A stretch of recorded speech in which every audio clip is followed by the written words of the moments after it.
जो पहले के लोग पूर्वज, हमारे पूर्वज करते थे, उनकी वो मजबूरी थी, और आज हम जो कर रहे हैं इसे धर्म से जोड़ के कर रहे हैं।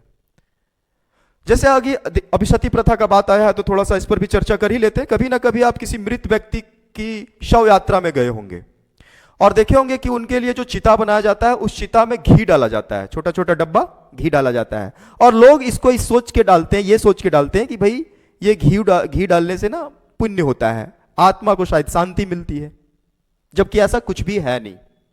एक चीज और देखे होंगे कि हमारे गांव समाज में जब किसी का शव यात्रा जाता है तो पीछे पीछे ढोल बजता है, हैं? हाँ, डीजे भी बजता है, लेकिन ढोल बहुत पुराना चीज है। ढोल मतलब पहले से बजते हैं, अरे डीजे तो अभी से बजने लगा ना, तो ढोल बजाते हैं लोग। अच्छा, ढोल में भी बहुत ज्यादा, कोई 2 जोड़ा, 4 जोड़ा, 10 जोड़ा जो भी होता है, वो बहुत ज्यादा जो ढोल लेकर के जाते हैं उनको लगता है कि हमने ज्यादा अच्छा काम किया है। जो कम लेके जाते हैं नियम के लिए, बोलते नहीं ढोल चाहिए, नियम है, ये नियम है, धार्मिक से जुड़ा हुआ है। नहीं भाई, ऐसा कोई नियम नहीं है, ये उस जमाने का मजबूरी था। चलिए अब बात आई है तो मैं आप लोगों को बता ही देता हूं। जब सती प्रथा हुआ करते थे हमारे देश में, सती प्रथा का मतलब जिसके पति मर जाती थी, जिस स्त्री का पति मर जाता था, उस स्त्री को जीवित चिता में जलाया जाता था, यह सती प्रथा कहलाता था। ठीक है, लेकिन उस समय क्या था कि उस समय जब स्त्री को जीवित जलाने की प्रक्रिया चलती थी तो बहुत ज्यादा अधिक मात्रा में ढोल नगाड़ा लेके लोग जाते थे। हां, आज हम जो चिता जलाने के समय घी का यूज करते हैं और ढोल का यूज करते हैं, ये कोई धर्म का चीज नहीं है, इससे कोई पाप और पुण्य नहीं होता, इससे कोई आत्मा की शांति नहीं मिलती। हां, आप सब जान लो आज के बाद। यह उस जमाने से चल रहा है जब हमारे यहां सती प्रथा होती थी, और सती प्रथा में क्या किया जाता था, जीवित स्त्री को जलती चिता में बैठा करके उसे जला दिया जाता था।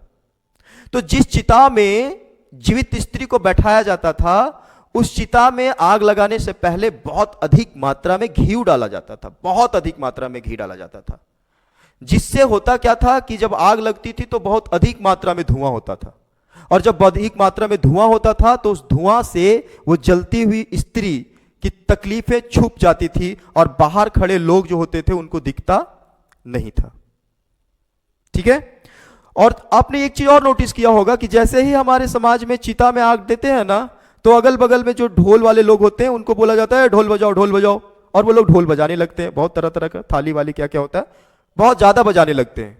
तो लोगों को लगता है कि चिता में आग पड़ा तो ढोल बजनी चाहिए, इससे पुण्य होता है, इससे आत्मा को शांति मिलती। नहीं, यह भी उसी जमाने का चीज है।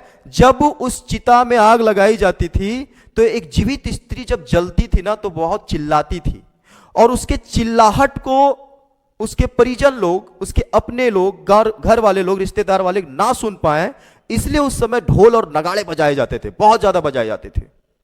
ये मजबूरी थी उस समय की। लेकिन आज हम सब उसे क्या कर रहे हैं, ढो रहे हैं। तो ये मजबूरी थी और हम आज इसे धर्म से जोड़ करके ढो रहे हैं। तो बहुत सारी ऐसी चीजें हम लोग समाज में अभी भी, जिसका धर्म से कोई संबंध नहीं है, लेकिन हम उसे धर्म से जोड़ करके देख रहे हैं। हम लोग अभी चैप्टर बहुत अच्छा आया है, इसी पर डिस्कस करेंगे, ऐसा कोई बात है नहीं, तो हम लोग इस पर बात कर लेते हैं।